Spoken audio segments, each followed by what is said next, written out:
I saw and I loved. And by the way, everyone, welcome to Lessons from Learning Leaders. Cassie Leishman, did I say that right? Grandma likes to say it Leishman. My immediate family, we call it Leishman. So Okay. like either one really works. It's funny because I grew up with a guy whose last name was Koenig, and I was Okay. talking to someone the other day about a senator in my state, and I said, "So Senator Koenig," and they looked at me and they said, "It's Koenig." I was like, spelled the same, but okay, uh, Koenig. So we went from there. It's funny. I wanted to bring you on and talk to you first of all because I loved the activity that you did in a recent training. But before we get to that, just Yeah. go ahead, tell me your story. Tell me about yourself. Yeah. Well, first of all, I'd like to say I'm really excited to have this conversation with you. I have always wanted to do a podcast of my own, so this is inspiration to like maybe revisit that for myself, but also to be on one is awesome.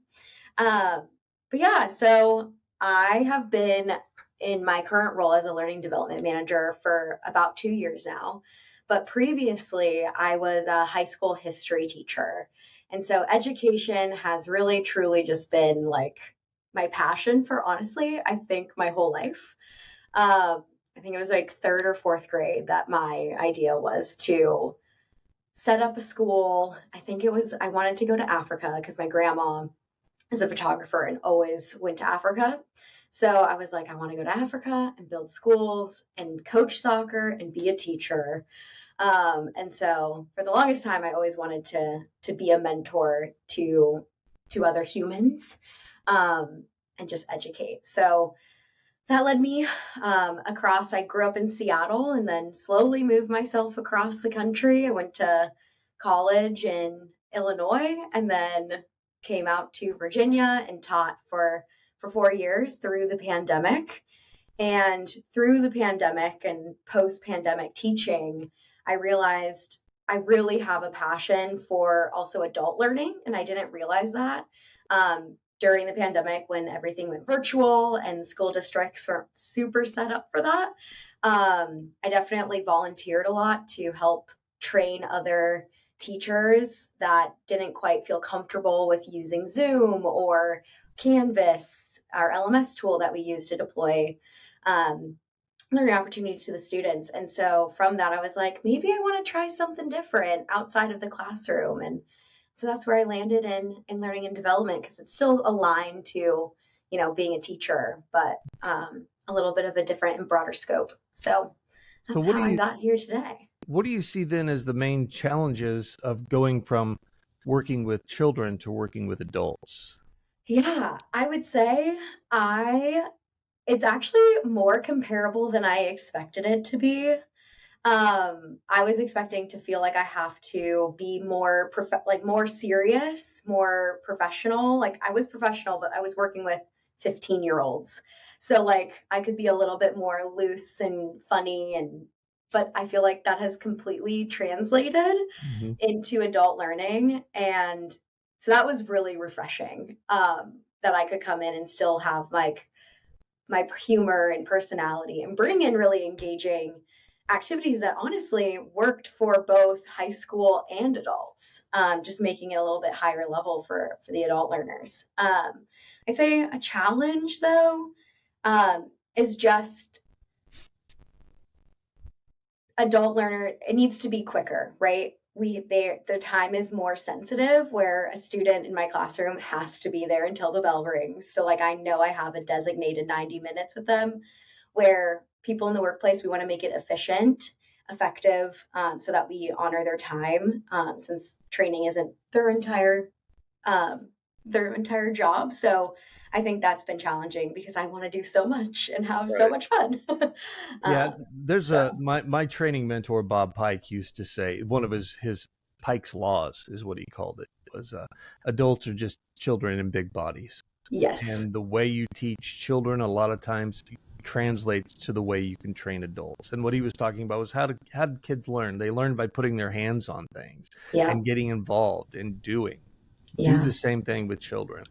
And he also said that there was a direct correlation between the amount of fun a person had and the level of learning they have. Yeah. And I like that also. Um, the, you talked a bit about the need to make it quick and relevant, and there's been some discussion. I don't want to go down this avenue because we didn't talk about it, but there's been some Yeah. discussion that maybe adult learning isn't that much different than the way kids learn. And one of the things that you mentioned there is it has to be relevant. And I remember as a kid sitting in algebra class, which I hated, by the way, algebra one and algebra. There's a meme out there that says post a book that made you cry, and there's an algebra 2 textbook. I'm like, yeah, I Yeah. relate to that. So, Horrible at math. so I would sit in this class, and the question that kids ask so often, how am I going to use this later? Mm. And I think to myself, that relevancy translates directly from the academic classrooms of high schools to the workplace training room. So there's a Yeah. lot of ways that you see adult learning, and you'll see some folks out there. So these are the adult learning rules. They apply only to adults. And then you say, do they though? Do they Yeah. though? I'll bet you there's a lot of translation. So it's cool that you could make that translation. Now, what I Yeah. sat through the other day was the first training in the Summer of Excellence. Hmm. And it was compliance training on legal, and you say legal compliance training, and I probably put half the audience to sleep already. Yeah. Right? It's just, you hear that and you're like, ah. But before we get to the activity, how did you look at this and say it's got to be engaging? Because your style of training is different from a lot of the style of training that I see all around the country, even often at like the training magazine conference and expo, where you say these are the top trainers in the world, and you go in there and they have their PowerPoint slide deck and their lecture, and it's all sit and get. So Yeah. why was it important to you to make this less lecture? Because I remember distinctly, I was driving while I was listening, and our legal SME ends, and you're like, okay, that ends the lecture part. Now we'll start the fun part. I know. why was why was it so important that this be more active and engaging to you? Yeah, I think your first mention of like when you hear legal and compliance, everyone's like it's serious, so they're like I gotta go, but they're like this is gonna be painful, and I make that joke a lot at the beginning of all of my trainings for legal and compliance because I think when I got this job, I was like my one qualm is I need to make compliance fun, and so a lot of like to make these things engaging, it's like most of the time especially unless they're very new employees, they're gonna have knowledge around the topics already. So sitting through us, we could definitely put up some slides and like talk through the activities, organizational activities, and how the orgs are defined by their tax status, all these things. But it's like most likely a lot of these people know it. So like we really want to grasp just recall some of that knowledge to spark then like follow up questions or thoughts coming out of that activity, which then leads to us having a more meaningful conversation rather than us just talking at the learners. Mm-hmm. And so I try my very best to throw them in situations where it's with a group so that they're not just alone on an island. They feel comfortable collaborating.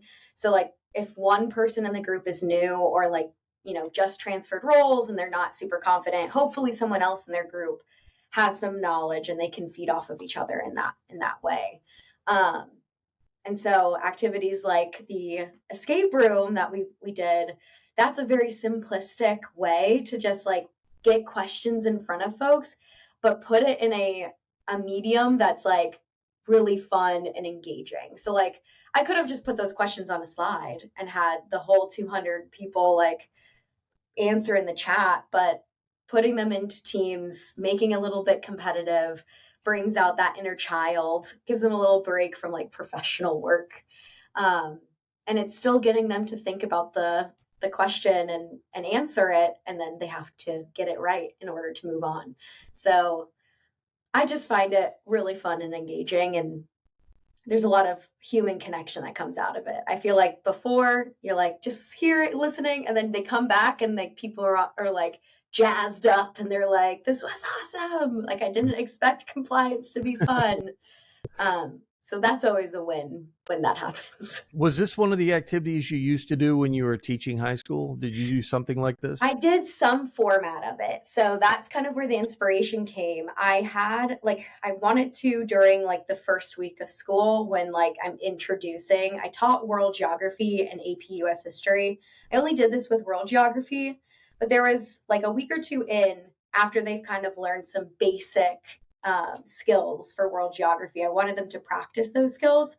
So it was a little bit higher level in terms of the answers being put into the form. They would actually have to go through an activity as a group. So like it may have been like a word search. And then I was like, the first letter from 1, 2, and 3 create the passcode to escape. So they would have to do a little bit more work in order to find that code so they could take a little bit longer. So that was like kind of the initial idea. And I was like, I think I can make this even simpler because adult learners are going to be able to access resources, right? I want to make it realistic. Our day to day work, we can access resources and also each other. Hmm. So if they can't get the answer, they'll be able to find it somewhere. Um, and so just having little questions that should be pretty simple. You could either do it as a review activity after a lecture or do it as the pre-learning to see kind of how they do. Because ultimately they have the potential answers. So if they get stuck, they could really just like test all of them out if they really can't figure it out when it comes down to it. But So yeah, walk us through the exercise. yeah, totally. So I made this in Google Forms. Google Forms allows for you to break up your survey into sections and also lock it down to have a correct answer in order to move forward in the survey. So it's a quiz function in the form. And so what I have set up is I name them all room 1, 2, 3, 4, etc. with how many questions you want to ask your learners. And then I put them out into breakout rooms. And as a team, they read a short scenario, maybe it's a question, and they have to figure out the answer and enter it into the passcode little line. If they get it correct, it escapes them out of room 1 and sends them to room 2. Have little like, keep going, like, congrats, like, you're on to room 2. And then it will present that next scenario. If they get it wrong, it'll say, oops, try again. So they'll have to get it right in order to continue and escape out of that locked room, which is just a lockdown Google form. So they go through that until they get to the very end, and I have like a little congratulations video. And we usually make it a little bit of a competitive nature. So we're like, once you finish, head back to the main room. We'll see who gets here first. And usually that motivates a lot of people. So Well, like I said earlier, I was driving, so there was a yeah. couple of things that I liked going into this. One, you used breakout rooms. We could A lot of people are hesitant to put people in breakout Mhm. rooms, but what that does is that creates that sense of safety, and Yeah. people are more willing to talk in a smaller room than they are Yeah. the big room. But you also nailed it on the number of people. Sometimes you'll see break rooms that virtually will have 5, 6, 7 people in it, and it's easy to Yeah. hide in that crowd online. So our break Mhm. room had 3 people in it. Yeah. Yeah. I couldn't see I couldn't see the Google document. I was just listening as I was driving. I had my Yeah. mic on and was talking. But in my room, there was, I think, a new hire and a vice president and me. Okay. And even though I couldn't see the screen, those two were having such a good discussion that I was learning as I was driving and contributing where I could. Yeah. And so that was good too, because the conversation there built on what you had on the paper. That's And awesome. then after that, when we all came back, there was a continued conversation. But like I said, I couldn't see the form. So did you have like backgrounds or photos on the form? Was it just text? How did Yeah. that look?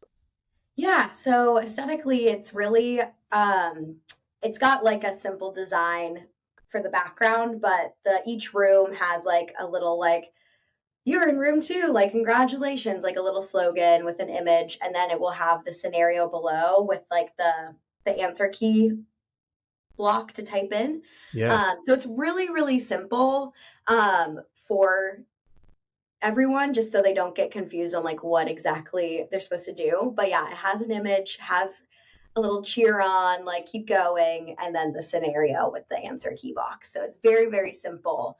I do have hopes now.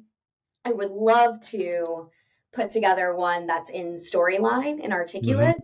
And so that's kind of, I think, version 2.0, where I could make it more interactive, where they would click on an object Yeah. in a room in the storyline, and then the question would pop up um, for them to answer. And then, like, they would unlock the next object to go to in And the then room. even if So, they fail, that goes right to the unemployment line or jail cell. Because exactly. For legal and compliance, that could work. well, So you yeah, I destroyed the definitely have organization. Congratulations. yeah, I definitely have hopes to improve it and make it a little bit more detailed and stuff in the future. But the Google form is a really great if you're wanting a really engaging activity and you don't have a ton of time to prepare something. Someone could prepare an escape room in a Google form as long as you have those thought out questions and scenarios with the answers. Like it's really, really an easy setup. So if you have like a week before training and want to incorporate it, it's a good go-to. How often are you doing virtual trainings? I do them pretty often now. So I run our orientation training for legal and compliance. That is once a month. And then we offer our 4 foundational courses. And I teach 2 of those and facilitate that. So that's basically, I would say at least once to twice a month, I'm doing a virtual training on average. And then if there's like ad hoc ones, like other teams reach out to do a refresher of sorts or anything like that. But I would say on average about two trainings a month. Wow. I really like this one. Are there any other activities that you use in some of the other trainings that people should know about? Yeah, it's a good question. So I have used the escape room with new employees as well. But I am doing a scavenger hunt of sorts this upcoming training that I'm doing, and it's really to help, first of all, build relationships, right, amongst new hires, but also to encourage them to self serve, right? The legal and compliance team has worked really hard to build resources and to have those readily available for people to self serve on the day to day. And then if they're still struggling through an issue, they can reach out to us and bring us in to partner with them. Um, and so I am having them kind of do a snap page scavenger hunt. So some of the questions will be like, who is your legal point of contact? They will have to find that on the snap page and then provide who it is. Or we want them to define what does RIM stand for, because that could be a really foreign term. I know I had no idea what RIM was when I was hired. And so having them navigate to our resources by subject matter expertise, click on RIM, look at our resource that defines it, the business purpose behind it, and have them actually answer that question while self-serving using our resources that we have available to them. So I think it's really important with um, like adult learners who are going to be using tons of resources to help them in their roles, to like get them familiar with where to find those things so they feel empowered on the day to day to go and locate them. So a scavenger hunt is a great way to do that. Asking them targeted questions and pointing them to the right place and be like, the answer lies within this SharePoint site. You just got to go find it. So I'm making that kind of like a detective, legal compliance, like detective theme, Hmm. scavenger hunt of sorts. As you put these things in place, I'm curious, have you had any pushback that this is kind of childish, or just do the training, that sort of thing? Or, and if you have you overcome that? Yeah. So far, so good. um, so everyone's really supportive and being entrepreneurial and like really trying to make fun and engaging activities. And I've never received, at least so far, anybody's that like this was not really helpful. I feel like putting adults in that experiential learning or gamification brings out that engagement and inner child. And I love seeing it because then they're like, I get this now. Or Hmm. like, I now know what question I need to ask you in order to get what I need. So it really sparks that thought, and people I think appreciate that I'm not just lecturing the whole time. Like they're giving me the answers, and then we can go take it one step further and debrief, ask questions, dive into something that really is meaningful to them, rather than me assuming what they need to know. Um, So there was something that you did that I was curious about. People, it was the escape room, right? So then there is that element of competition you mentioned, and people yeah, wanted to know who was first. How did you know who was first? Did you get yeah. an email on that, or what? So I go into the Google form and I can see when the timestamp of the form was submitted on the final last slide. And so I can go in and just look at who submitted it at the right time. So we had two people submit at like, I think it was like 2:58 or something. Um, and so I was like, well, there's a tie because the third person submitted at 2:59. So I look at that timestamp that Google tracks when they submit that form. A lot of times when I'm in Zoom rooms, because I know Teams gets a little bit complicated to get back to the main session for people. It was. So a lot of times the Zoom calls, people will run like rush back into the main room, and people are popping up as quickly as they can, and they're like, "Am I the first one back?"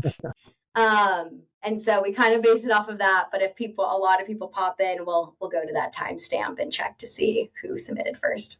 I'm sitting here racking my brain to think of what kind of prizes you could give for being first in legal and compliance. And I don't know, is it like a free legal counseling? I don't know what you put there. Legal counsel. Yeah. Yeah. We do And you have, fill out these LLC forms for my new company. Yeah. Well, yeah. yeah, maybe it's like a gift card to LegalZoom or something. I don't know. They don't sponsor the podcast, but I am open to it. So just remember. Yeah, that would be pretty cool. Well, we do have LNCC pens, which are very high quality, beautiful pens. They have like the stylist on the end. And Nice. of course, it has a pun on it because we had to. And it says, it depends. Ah, Because one of the lawyer's favorite word, it depends. especially in the work that we're doing, is it depends on the situation and the facts. Um, so that's one prize option that we have. And then I don't know if you remember, I did a camp compliance Yep. last summer. Yep. And so all camp themed things, we made decks of cards that are branded with like a camp compliance theme logo. So we have decks of cards, actually really great. I have traveled around the world with them at this point because they are in a hard plastic case. So Wow. I feel like the cards don't get bent in my like soft card Nice. decks. So Um, we're running out of time. We got about 5 minutes left. yeah, One thing that you did also that I liked was you took the full time that we had there for training, and as we're going through this, people are adding questions in the chat, yeah, and at the end, we were out of time. I mean, yeah, we did. Let me put it this way: a lot of Bob used to say this too, which sticks with me. Most trainers don't close; they run out of time. yeah, You did not run out of time. You actually had a plan for all those. You wanted to take the time you had there and fill it with training. yeah, But then you said we're going to take your questions, and on Friday we're going to answer them in an Ask Me Anything. How did Yeah. you make that decision, and what came, I guess, yeah, tell me, how did you make that decision? Why didn't you do the training questions then? Yeah, that's a really great question. So I think one of the number one things that I make sure to do, and I think this stems from me being an educator and always having like two backup plans no matter what happens, because you want to make sure you're flexible and just know like, hey, if they're really enjoying this activity and it takes longer than we anticipated, let's not rush through the content just so we can get to these questions. And also don't want to make anybody feel like who's asking these questions that we're rushing it and not providing the time and attention to them. So when I'm looking at the clock as a trainer and I'm like, oh, we only have 5 minutes left, like this is not enough time to really designate enough time and attention to those questions, I'm going to pivot on the fly and just say, we're going to wrap up the content. We'll push this to Friday into an Ask Me Any session. Don't worry, like we will ask your questions, and that's why we're pushing it, right? So that we can really take some time to answer them in a meaningful way. But yeah, I would say just keeping an eye on the clock is one of my biggest things. I always did that as a teacher. I do that as a trainer, and I'm like, okay, well, I don't have time to do this. So what can I do to back up? So maybe it's if I don't have an Ask Me Anything session scheduled, maybe it's I'm going to send an email answering all of these or create Mhm. a one pager resource that's a Q&A for this session. And that will then also benefit future me. And I can preemptively share that with future groups that I train on the same topic. So just having those backup ideas, constantly checking the time and just being flexible with the learners and what their needs are at the time. So That's yeah, that's such an important thing that I want to highlight on that. There are different focuses that a facilitator can have or a trainer can have when they're doing this. You can be focused on yourself. We've all seen these trainers. We've seen yeah, they walk in the room and they're like, "You all are so lucky to have me here today. yeah, You have no idea how impressive I really am. yeah, Really, you're in for a treat." And they mhm, want everybody in the room to know how smart they are and how great they are, and it's all about that. Then there are the folks who are focused on the content, yeah, and the content is key. We've got to get through this. I don't have time for that right now. We've got to get yeah, through this, and the whole point of them is to deliver the content, not yeah, anything else. They have their content, and it needs to get out. And yeah, then there's the folks who are focused on the participants, the people who are the reason why you're there, right? yeah, I'm here to help you so that when you leave, you perform better.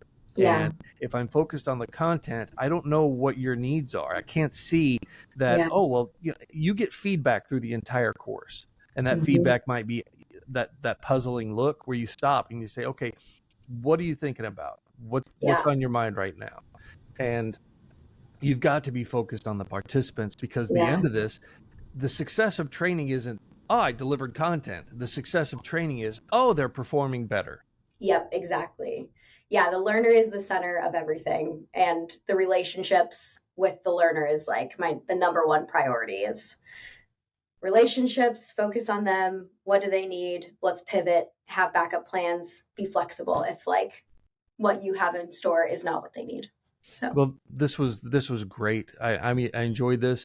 me too. Let me give you the words that every trainer longs for. I'm looking forward to the next time you train, because Yay! that was a good time. I appreciated it. If people have questions or want to talk to you, where can they reach Yeah. you? Yeah, I'm on LinkedIn, so that's a great place to find me. And then also by email. So I think I have my email on my LinkedIn. So feel free to drop something in my inbox or message me on LinkedIn. Those are two great ways to contact me. Well, I appreciate it. This was fun. The Yeah, training was fun. This conversation was fun, and I yeah. look Thanks forward. so much for organizing. Oh, it's my pleasure. I look forward to the next time I'm at headquarters and I can learn from you again. So Yes, I'm trying same. to remember to close this the same way that Bob always closed the podcast, by encouraging you and everybody out there listening to go forward, add value, and make a difference. Thanks for being here. Thanks.